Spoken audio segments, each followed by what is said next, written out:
Bienvenue à cette fête de l'Ascension. La fête de l'Ascension est une fête en semaine pour dire que la victoire du Christ donne un air de fête à chaque journée de chaque semaine, quand l'ascension de Jésus n'a pas été un départ pour l'absence, mais le début d'une autre façon d'être présent. Je suis avec vous tous les jours jusqu'à la fin des temps. Telle est la promesse que Jésus a faite à ses disciples avant de retourner auprès du Père céleste. Nous voulons célébrer ce culte au nom de notre Dieu qui est dans les cieux. Nous le célébrerons aussi au nom de Jésus-Christ venu sur notre terre. Nous le célébrerons encore au nom de l'Esprit Saint. Il unit le ciel et la terre. Seigneur, merci pour la joie de nous retrouver aujourd'hui, pour ce moment que tu permets d'avoir les uns avec les autres. Amen. Le cantique « Jésus au ciel fut exalté ».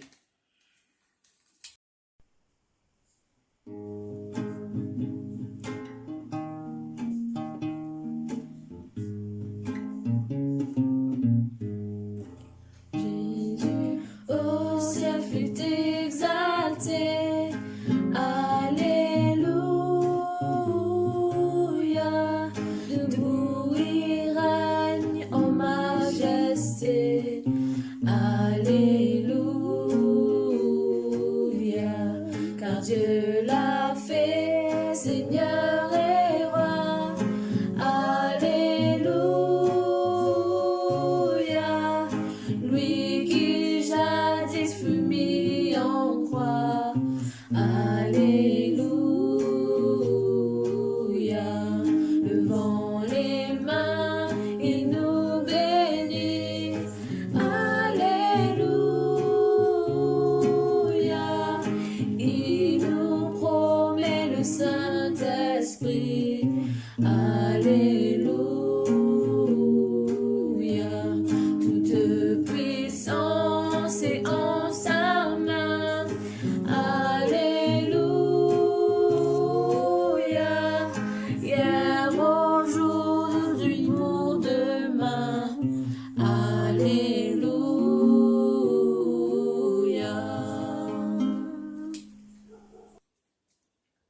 Recueillons-nous dans la prière de confession.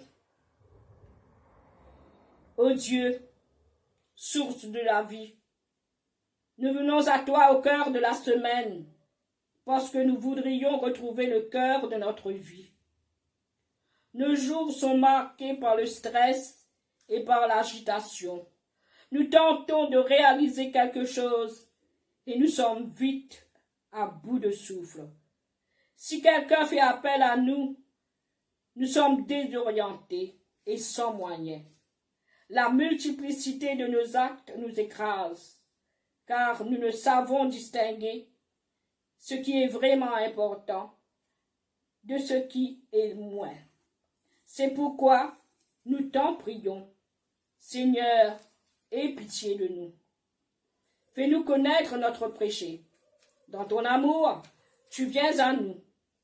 Jésus, notre frère au sang versé, toi seul pourras nous pardonner. Par ton amour, entraîne-nous sous ton soleil, nous revivrons. Inonde-nous de ta clarté, Dieu de notre joie. Amen. Recevez de la part du Seigneur les paroles de grâce. Le Seigneur nous ouvre son cœur. Il nous entraîne par la force de son esprit. Il nous fait marcher en vie nouvelle jusque dans l'éternité. Le Dieu Tout-Puissant nous communique sa grâce et sa compassion. Le Christ mort sur la croix nous rappelle son amour. Tous ceux qui mettent leur confiance en Jésus sont enfants de Dieu. Dieu leur donne son esprit pour faire vivre en suivant le Christ. Il nous pardonne et nous appelle à une vie nouvelle. Alléluia. Louez tous le Seigneur. Lecture du psaume 47. Applaudissez le Seigneur, le grand roi. Vous tous les peuples, applaudissez. Acclamez Dieu avec des cris de joie. Car le Seigneur, le Dieu très haut, est redoutable. Il est grand, roi de toute la terre. Il nous soumet des peuples. Il met des nations à nos pieds. Il a choisi pour nous notre patrie et nous en sommes fiers. Nous, le peuple de Jacob qu'il aime. Dieu monte à Sion parmi les acclamations.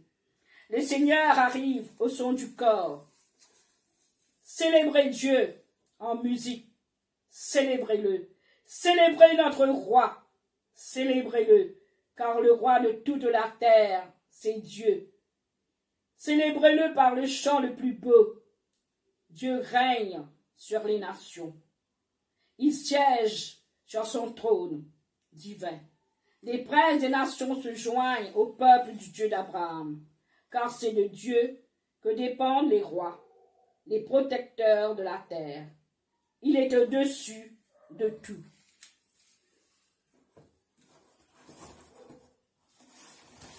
Prions le Seigneur.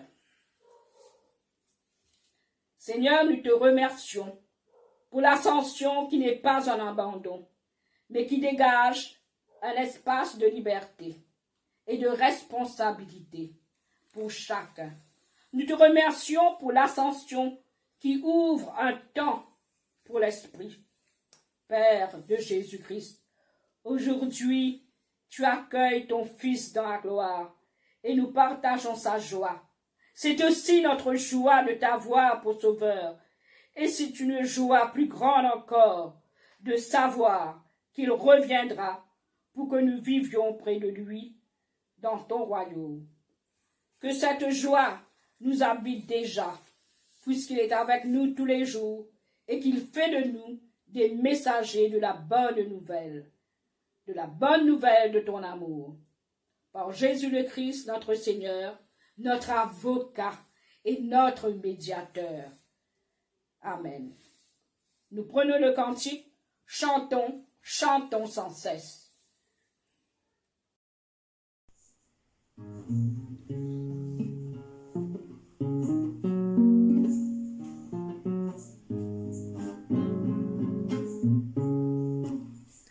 Chantons, chantons sans cesse la bonté du Seigneur, qu'une sainte allégresse remplisse notre cœur.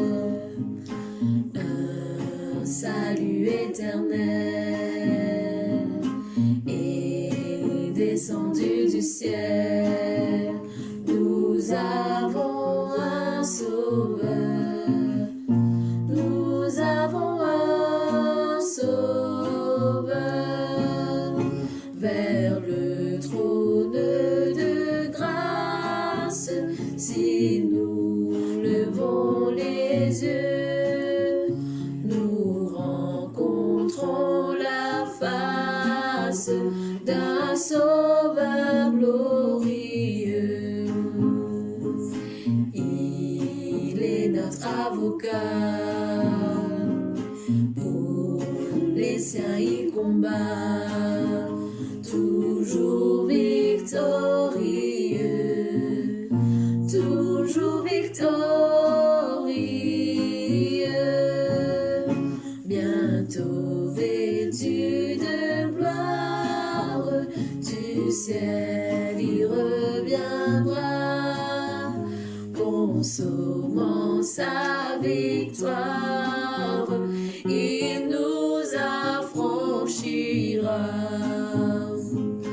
Et son heureux enfant, avec lui triomphant, tel qu'il est le verra, tel qu'il est le verra.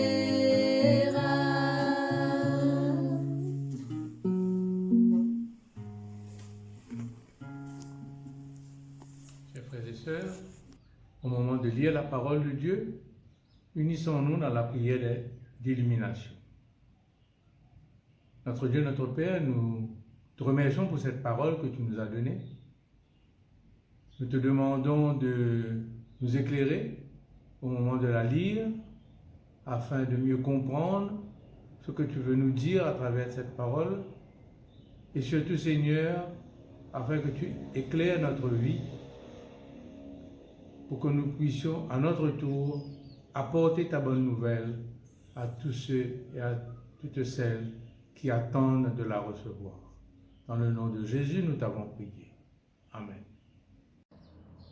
Notre lecture ce matin se trouve dans l'Évangile selon saint Matthieu, au chapitre 28, les versets 16 à 20.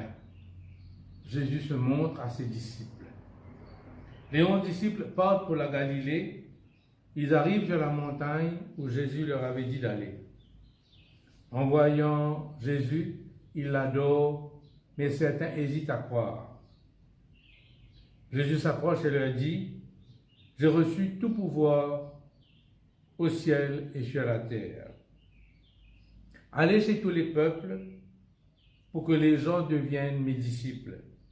Baptisez-les au nom du Père, du Fils et du Saint-Esprit. Apprenez-leur à obéir tous les commandements que je vous ai donnés, et moi, je suis avec vous tous les jours jusqu'à la fin du monde. Amen.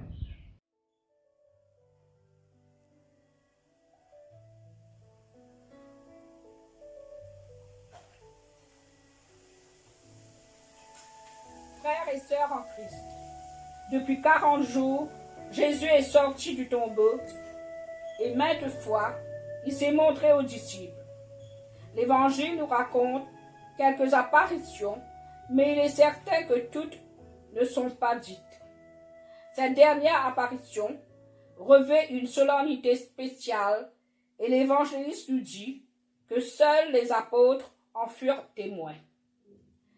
L'Évangile de Matthieu ne parle pas directement de l'ascension, mais en y regardant de près, nous constatons que son message rejoint celui des Actes des Apôtres. L'événement se passe en Galilée. Cette région était un lieu de passage où s'affronteraient toutes les croyances et même l'incroyance. C'est à partir de là que Jésus a commencé son ministère. Et c'est aussi de là que les apôtres vont partir pour annoncer la bonne nouvelle de l'Évangile. C'est une manière de dire que cette bonne nouvelle est pour tous, pas seulement pour les plus proches, les plus réceptifs, les plus accueillants. Cette scène constitue les derniers versets de l'Évangile de Matthieu. Dans celle du tombeau ouvert, au matin de Pâques, le rendez-vous entre Jésus et les 11 rescapés du groupe des 12 avait été indiqué par l'ange du Seigneur, puis par Jésus lui-même. Elle ouvre sur un avenir qui va pour tous les pays et tous les temps, jusqu'à la fin du monde. L'avenir de la foi est désormais placé sous le pouvoir du ressuscité et marqué au signe du Dieu trinitaire. Les dernières paroles de Jésus sont souvent appelées la grande mission. C'est une mission donnée aux disciples, mais donnée aussi à l'Église. Ce sont des ordres que Jésus a donnés à son Église avant qu'il ne retourne au ciel.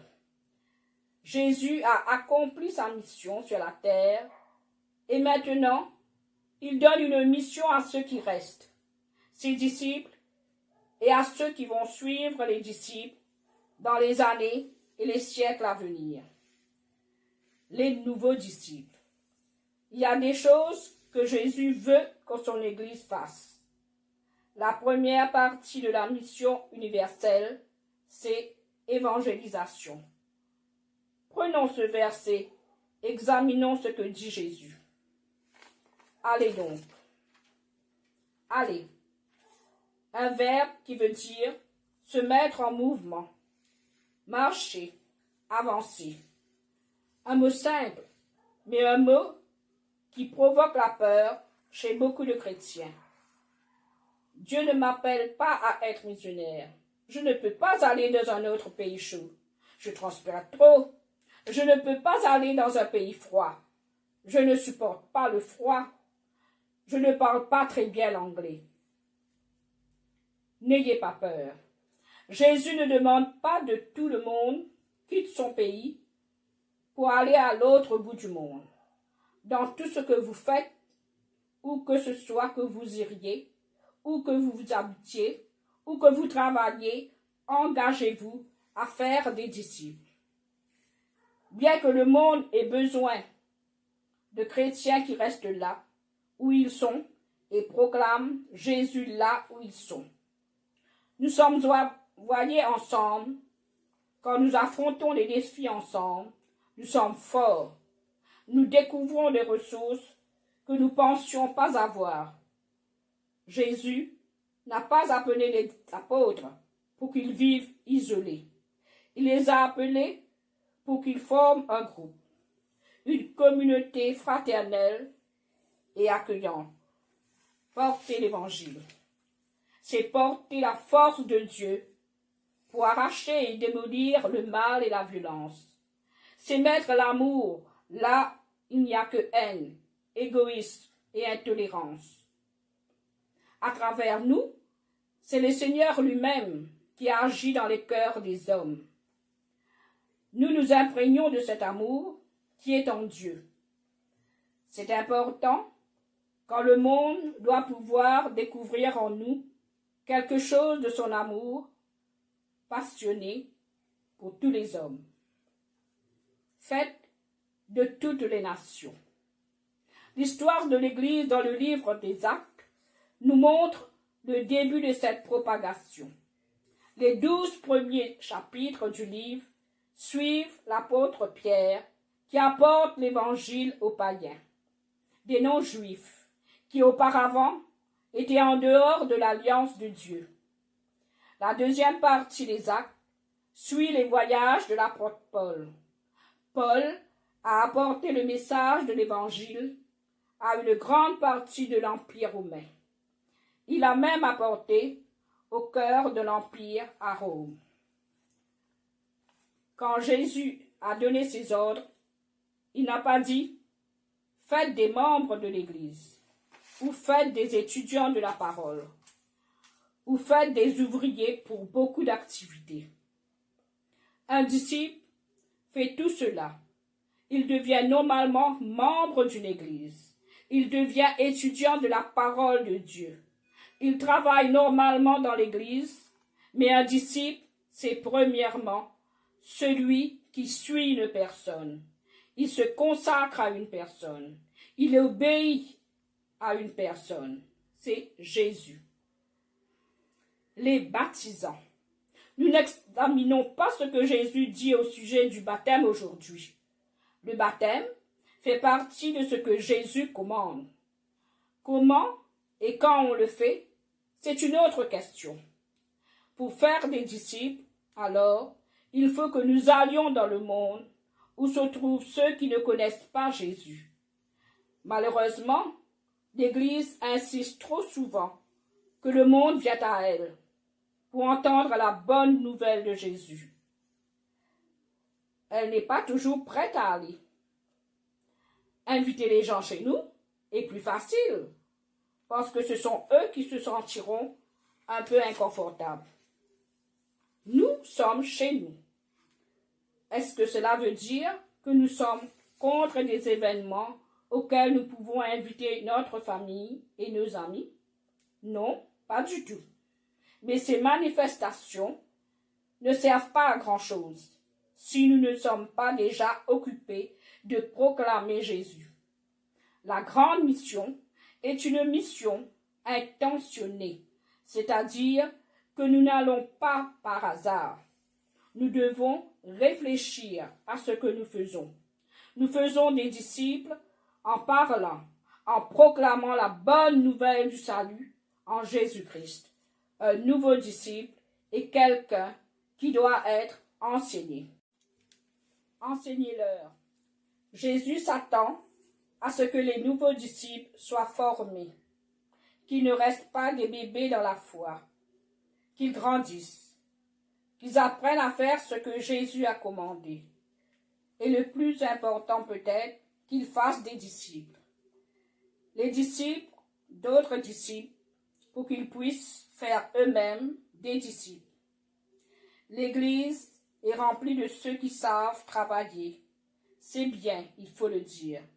Ils enseignent à l'école du dimanche, ils servent les autres, ils font des visites, ils organisent des activités sociales, ils font beaucoup de choses. Mais il y a un problème. Ils ne savent pas se reproduire. Ils ne savent pas comment faire des disciples. Comment les enseigner pour qu'ils puissent à leur tour enseigner d'autres disciples. À observer tout ce que je vous ai prescrit. Si nous allons enseigner de nouveaux disciples, qu'est-ce que nous allons leur enseigner? Il faut peut-être ajouter une chose à notre définition d'un disciple. Un disciple, c'est quelqu'un qui apprend en écoutant et en agissant. Normalement en écoutant celui qui suit et en faisant ce que lui est demandé. Selon Jésus, enseignez-leur à observer tout ce que je vous ai prescrit. Mais les Écritures elles-mêmes déclarent « Toute Écriture est inspirée de Dieu et utile pour enseigner, pour convaincre, pour corriger, pour instruire dans la justice. » La Bible est notre livre de formation. Mais une connaissance de la Bible n'est pas suffisante à elle toute seule. Ce que nous connaissons doit être vécu, observé. C'est là que se trouve la marque d'un disciple. Il observe ce que Jésus a prescrit. Selon des versets bien connus de l'apôtre Jacques, mettez en pratique la parole et ne vous bornez pas à l'écouter, en vous trompant vous-même par de faux raisonnements.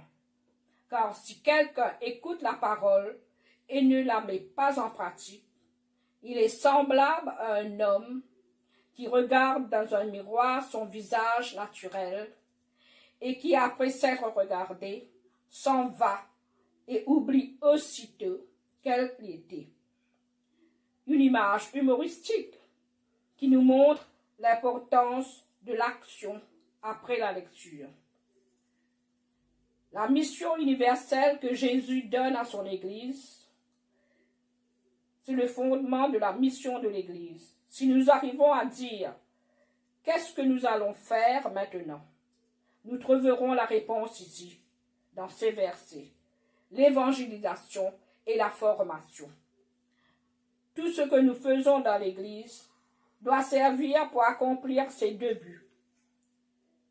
Si nous avons l'idée de faire quelque chose, nous devons d'abord nous poser la question. Comment est-ce que cette activité nous aidera en vue de l'évangélisation et de la formation? Être disciple n'est pas quelque chose qu'on ne fait qu'un jour par semaine. L'Église, le dimanche, est un lieu de formation, mais le lieu de travail, le lieu d'évangélisation, c'est le monde. Nous sommes réconfortés parce que Jésus dit au début du passage que nous avons entendu et par ce qu'il dit à la fin. Au début, il dit « Tout pouvoir m'a été donné dans le ciel et sur la terre. Allez. » À la fin, « Je suis avec vous tous les jours jusqu'à la fin du monde. »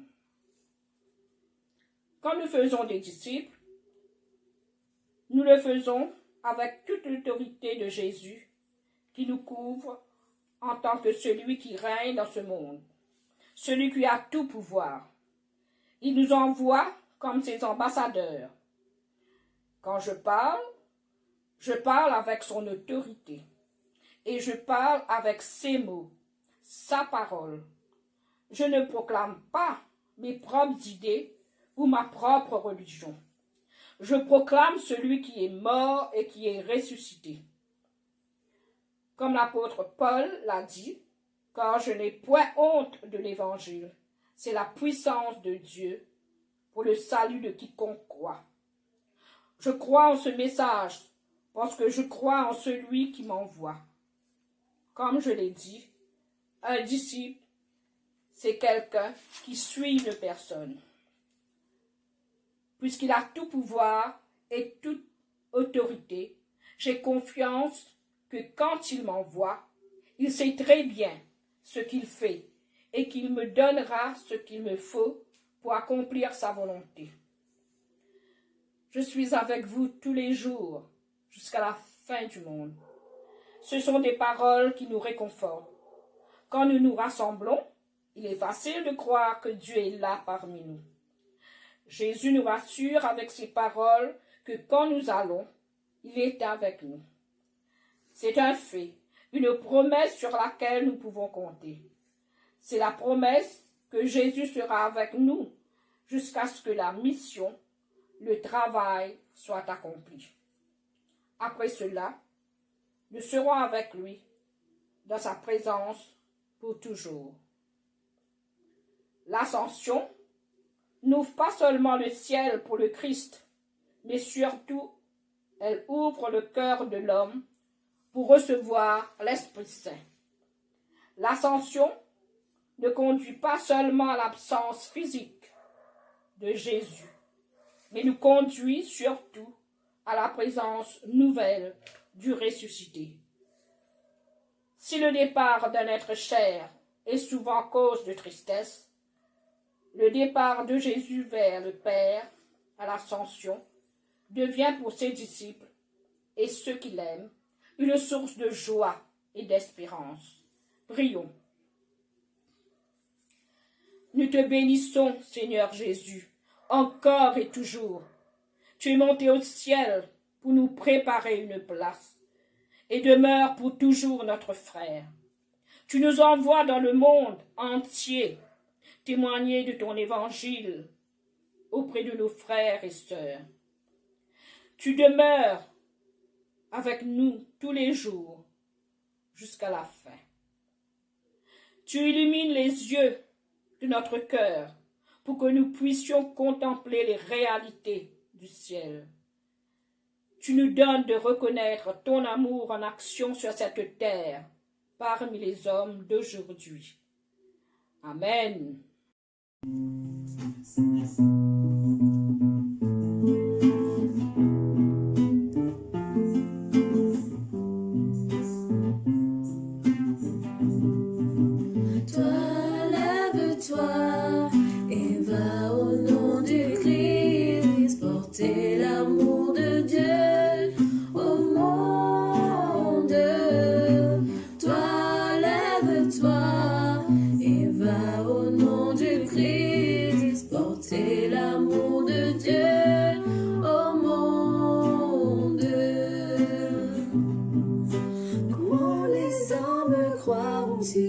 Ceux qui n'ont pas connu, comment les nations de la terre serviront-elles Jésus? Toi, lève-toi et va au nom du Christ, porter l'amour de Dieu au monde.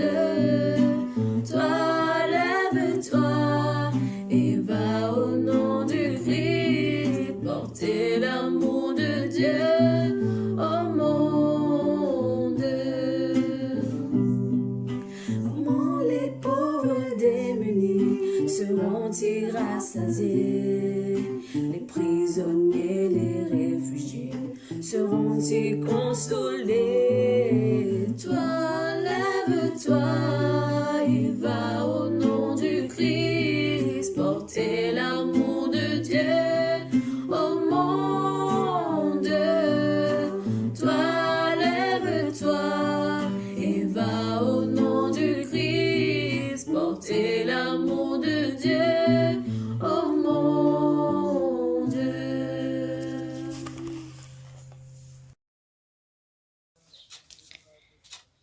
Élevons vers Dieu nos prières.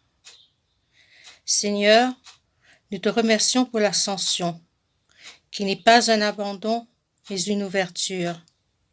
Tu as rompu les liens qui te retenaient à cette terre, mais nous savons que tu es auprès du Père et que tu intercèdes pour nous. Nous te remercions pour l'ascension qui ouvre un temps pour l'Esprit. Par lui, tu es proche de nos cœurs. C'est pourquoi nous t'adressons notre prière. Elle est simple, souvent maladroite, mais peuplée de gens que nous aimons. Que ton regard puisse se poser sur chacun d'eux, dans la joie et dans la paix. Nous te prions pour tous ceux qui, dans nos églises, portent une responsabilité, ceux qui dirigent l'Église pour qu'elle ne cesse de témoigner contre vents et marées de la bonne nouvelle de l'amour du Christ, ton Fils. En ce temps de confinement, nous avons pu apprécier la créativité des pasteurs et des volontaires qui, par tous les supports possibles, sont restés toujours en communion avec les paroissiens, soit de façon individuelle, soit au travers des messages et cultes en ligne, qui nous accompagnent en ces temps où nous avons tant besoin d'être rassurés de la présence et du soutien des uns et des autres, mais surtout celui de notre Père. Nous te prions pour les étudiants qu'ils profitent de ce temps de confinement pour les révisions et de la technologie à leur portée qui leur permettent de rester connectés avec leurs enseignants. Nous intercédons les uns pour les autres quand nous avons besoin d'être soutenus dans la prière. Protège-nous et renouvelle en nous ton esprit. Père, sois auprès de ceux qui souffrent, les exclus, ceux qui sont seuls, ceux que cette situation de confinement déprime. Que ta présence et ta tendresse les atteignent là où ils sont. Dans un temps de silence, nous voulons te nommer les personnes et les situations qui nous tiennent à cœur. Dieu très bon, Dieu d'amour, de la vie, entends notre prière. Révèle à tout homme la puissance de ton amour. Nous te prions dans le puissant nom de Jésus-Christ, notre seul médiateur auprès de toi. Nous te disons, notre Père qui es aux cieux, que ton nom soit sanctifié, que ton règne vienne, que ta volonté soit faite sur la terre comme au ciel. Donne-nous aujourd'hui notre pain de ce jour. Pardonne-nous nos offenses, comme nous pardonnons aussi à ceux qui nous ont offensés. Et ne nous laisse pas entrer en tentation, mais délivre-nous du mal. Car c'est à toi qu'appartiennent le règne, la puissance et la gloire, pour les siècles des siècles. Amen. Recevez de la part du Seigneur l'exhortation et la bénédiction. Jésus dit dans Jean chapitre 12, verset 32, « Et moi, quand j'aurai été élevé de la terre, j'attirerai tous les hommes à moi. » Le Seigneur est parti pour nous bénir. Entrons dans ce mouvement et sachons nous mettre en route. L'Esprit nous accompagne. Nous découvrirons le Christ marchant avec nous sur chacun de nos chemins. Allons vivre la joie du Christ. Que le Seigneur lui-même vous guide et vous bénisse. Le Père, le Fils et le Saint-Esprit. Amen.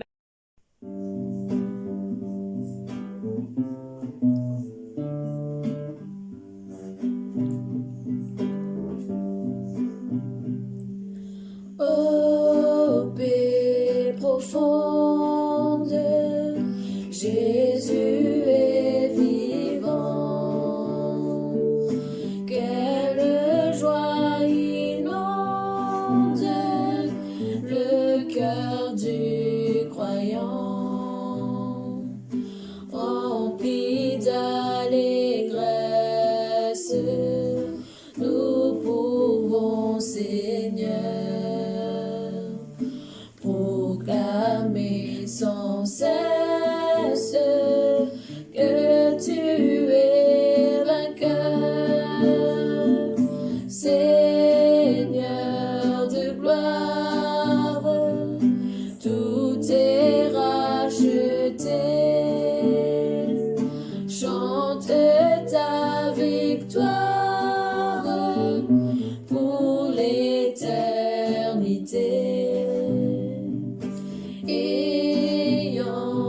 pris place là auprès de Dieu. Bientôt, quelle grâce, tu viendras des cieux.